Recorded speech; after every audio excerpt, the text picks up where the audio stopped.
Hello, this is Connor Super Goofy, and welcome to another video. And today we're doing another one of the year-end events, and another video that I have been looking forward to for a while, and have done actually a lot of pre-planning throughout the months, and that is my top 10 least favorite songs of 2025. This is basically my worst list this year.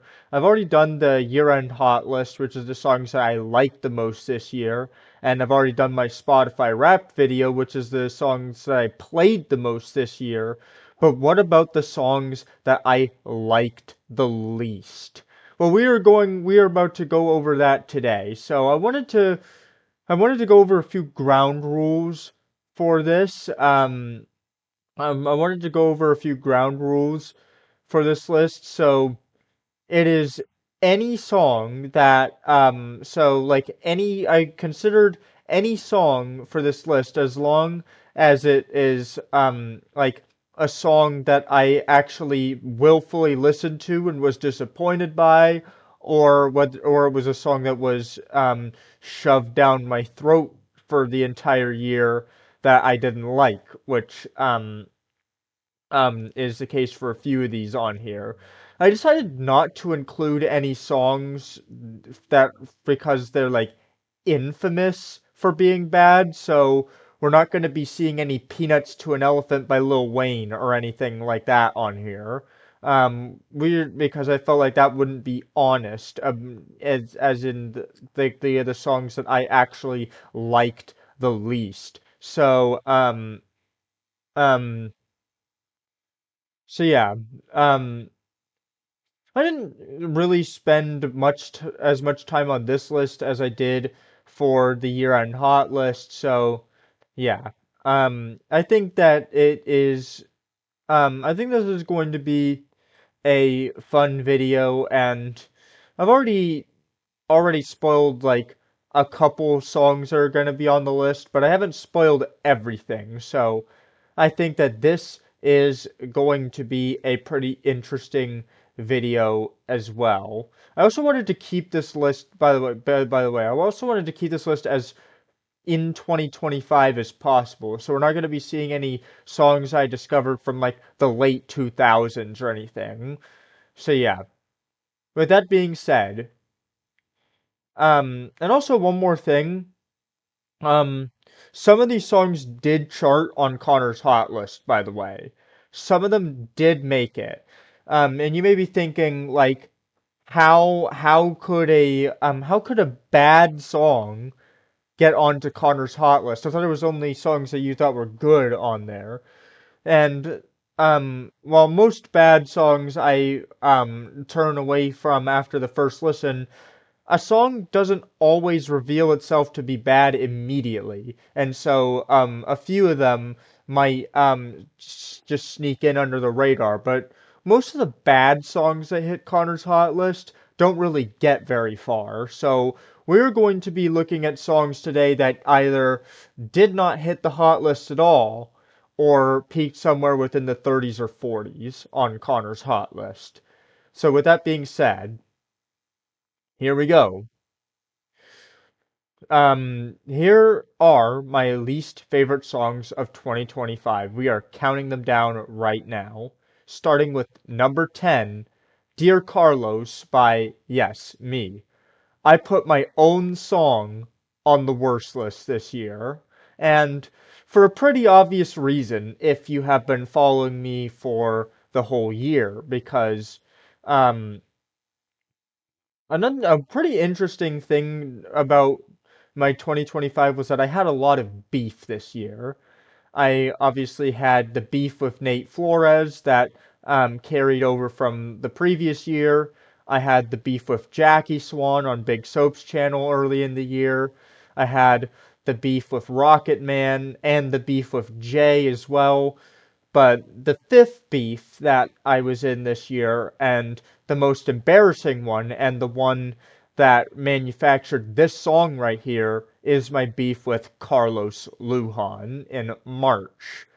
Carlos Lujan was writing a song. Carlos Lujan was in my he was in my advisory, and he was writing a song that was in early March that was a diss track directed at one of my closest friends and someone in my homeroom classroom. So I decided to fire back at him with this song, Dear Carlos, explaining all the reasons that I didn't like Carlos and all the reasons why Lincoln Parsons, the person that Carlos was aiming for in his diss track, was innocent. Um, this song ultimately crossed some boundaries and it had to be completely taken off of streaming services just days later. There was also another diss track called Spooky, but that one did not make this list because at the very least, Dear Carlos was able to notch a day at number 41 on Connor's Hot List before completely disappearing. So I decided to pick this one over for the list instead. Um, this song was basically locked at number 10 the entire year because I liked it sonically. Musically, it's a good song, but I didn't think it deserved to be left off the list because of the controversy. So I couldn't put it any higher or lower than number 10. Um, but any I did like the beat to this song at least, I will say that. I did like the beat, but any value that I would have gotten out of the beat was immediately erased when I used the same beat for Tribute later this year. So, yeah, I think Dear Carlos has earned its spot on the list. Once again, don't think it deserves to be any higher because it at least it was a good song in terms of like musical qualities, but yeah, didn't think that this should have been left off the list. And this isn't even going to be the only song on this list that was removed later in the year. Um, hint. That is a hint for something that's coming up later in the list. It won't be spooky though. It won't be the other diss track. All right. Number 9, Monster by Stray featuring Sir Napkin and Caden. I like Stray's music quite a bit, so it might be a shock that that Stray made the worst list this year. But yeah, Monster was just pretty boring. I don't really have much to say about it. It's just a normal bass beat and just generic rap lyrics that Stray has done like 50 billion times in 2024. The rap parts of his I'm Back album are infested with songs that are just have absolutely nothing special about them. And he took quite a bit of the same direction on Just Me, the album that he released after that in 2024 also. So this just felt like more of the same, and that's why it's on the list. It's pretty generic. There's no color to the beat. There's no reason to get excited for it. It's just a generic rap song, and there isn't really that much that needs to be said about it. That's why it's on here. 8, Sour Mango Pineapple by TBO George and Cash Nye. To tell the truth, this is also another song that I don't really have that much to say about it. The reason this is on the list over any other TBO George song is because this one is the one that managed to chart on the hot list for some reason. It was only like on the hot list for like a few days. I think it only peaked at like number 45 or something. But yeah, TBO George's music to me is just completely uninteresting.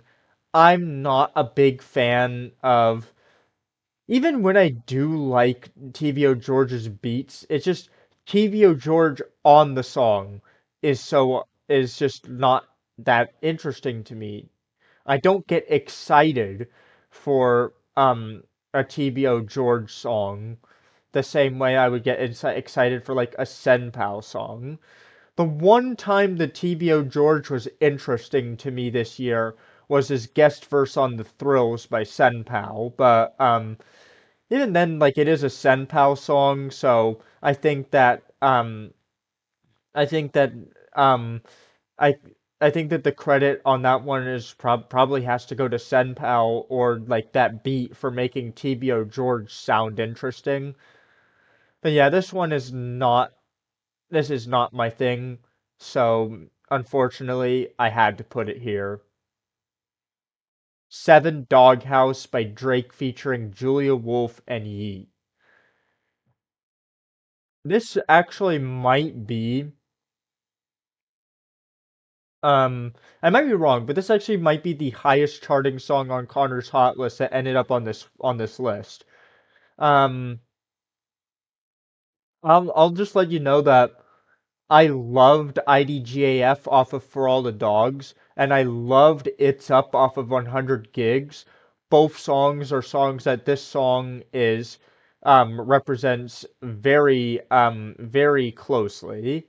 Um, this song resembles both of those pretty pretty clearly. It's another kind of rage song, just like those other two, and I wanted to like this one because both of the songs that I mentioned from beforehand, IDGAF and It's Up, were #1 hits on Connor's Hot List that got pretty far as well. So I wanted to like this one, but I think this is just a worse version of both of them, to be honest. Um, Drake doesn't have any interesting bars or flow. The beat is significantly weaker than it is on either of the other two songs, and the sample also at the beginning is not that interesting, and Yeet isn't very interesting on it either. But yeah, um, I will say that IDGAF was carried by Yeet, and Young Thug's hook did a good chunk of the heavy lifting for It's Up, but Doghouse is mostly the Drake show. Drake is on this has more of the song than any of the other songs that I mentioned, which is honestly another thing that kind of drags the song down for me. Yeah, it's not great at all. It's not good. 6 Daisies by Justin Bieber. I haven't really heard this song very much, but it's boring. I'll just leave it I'll just leave it at that. I don't really have anything else to say about it. We're getting into a juicy one though. 5 Anxiety by Doechii. Now if you've heard this song before and you are in any way familiar with the context, you will know exactly why it's on here. Or do you? Let's just get to the elephant in the room. This song's beat is a blatant ripoff of Somebody That I Used to Know, the 2012 song by Gotye. This song directly rips a beat from that song and does not change it at all. It is one to one. It is like a complete like they didn't even switch the different sections of the beat around. They didn't add anything to it. They did absolutely nothing with it. But that's actually not the reason why it's on the list. Um, for one thing, Doechii on this song is pretty corny. I've talked in the past about how corniness often gets in the way of a lot of my music, but other artists aren't immune to it too, and this is probably the corniest non-Connor song that I've heard all year. Doechii as just Doechii takes like a pretty classic song from the early 2010s. I'll admit that I didn't even like somebody that I used to know that much. It only got to number 41 on Connor's Hot List once, but Doechii takes that beat and just spits some corny ass bars about anxiety over it, which is a pretty cliche topic to talk about in a song already. but also I don't think Doechii does it justice even a little bit. I've heard way better songs about anxiety from way better artists, but here's the thing. That's not the reason why it's on the list either. The reason why it's on the list is because my sister loves it. Alright, time to angrily rant about my little 10-year-old sister's awful, awful music taste. My sister is has one of the worst tastes in music that I've ever seen. She loves all the bad songs and hates most of the good ones. Whenever she's playing a song in the shower, I get annoyed that she plays such mid music. And this was one of her favorite songs this year. And to be honest, like my brother did like this song as well, but but it's not as big a deal with my brother because his music taste isn't as bad as my sister's. But her music taste, it just sucks. And yeah. That's the reason why this is on the list. Although I can't really complain about my sister's brother and sister's taste that much because they did give me Golden and Midnight City this year. So, eh, I guess I guess they do like some good songs, but Anxiety definitely is not one of them. All right, moving on. 4 Nice to Meet Ya by Miles Smith. Another song that my brother and sister are the reason why it's on the list. And this isn't, by all accounts, worse than Anxiety. At least Anxiety is an interesting kind of bad. Nice to Meet Ya is not. It is just completely like it is a pretty bland song. It's just bland. It's boring, and there's nothing interesting about it. It doesn't fail in an interesting way, and it also makes me really, really mad that my brother and sister love it so much. But yeah, all right. Number 3, Backdoor by Playboi Carti featuring Kendrick Lamar and Jhené Aiko. I believe that's how you say it. Most irritating song of the year. More irritating than even the songs that my brother and sister loved this year, which are, to be honest, are pretty irritating. Like last year, if I had done a worst list, Red from the Descendants, Rise of Red from Disney Channel would have made it pretty high on last year's worst list because that was my sister's favorite song, and it is so annoying. And I had it shoved down my throat all year. But this song is mostly irritating because of the hook. The backdoor hook is not is it really gets in your head and is just straight up no fun. It blocks out all the good songs is the problem. And also like um what was I about to say? Also, the Kendrick Lamar is doing his Luther melodic shit on here, which works on Luther because that's more of like a smooth kind of kind of soulful kind of song, but it doesn't work here because the beat is like this kind of trap drillish kind of beat with this really annoying vocal sample. It just does not work at all. It's it's and it is definitely out of the stuff from music that the music album that I bothered to listen to, this song was definitely the worst. Alright, number 2, Goofy by Skittles featuring myself and Nervinx.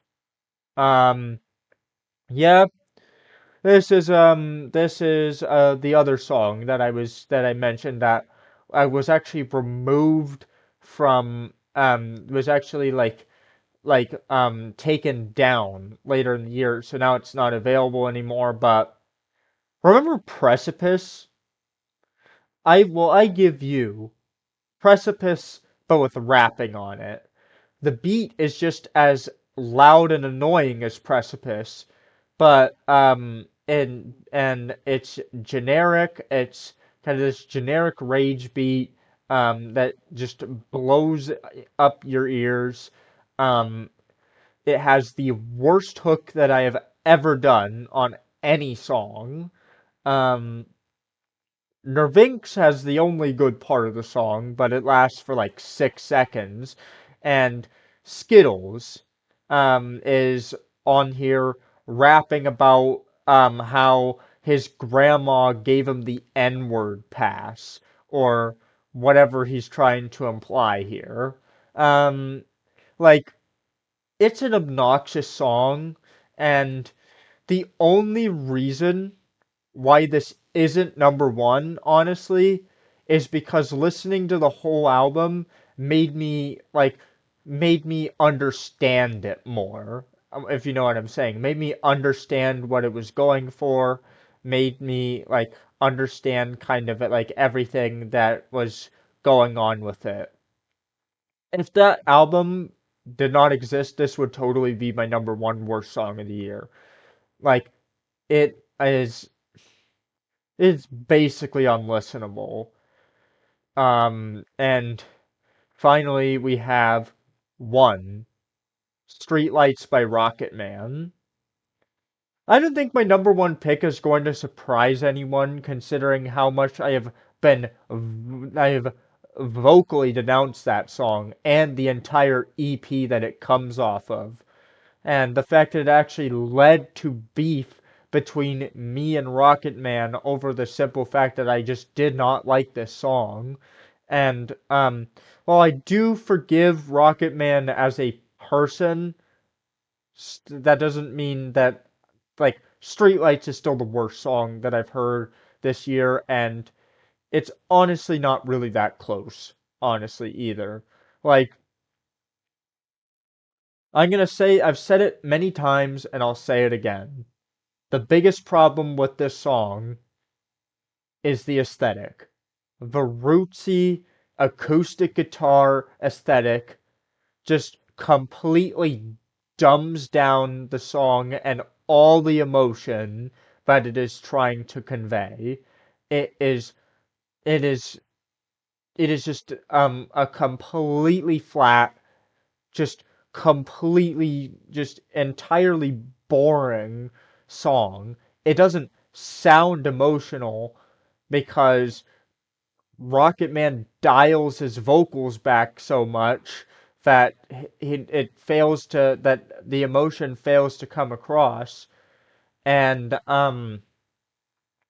also, like, here's the thing.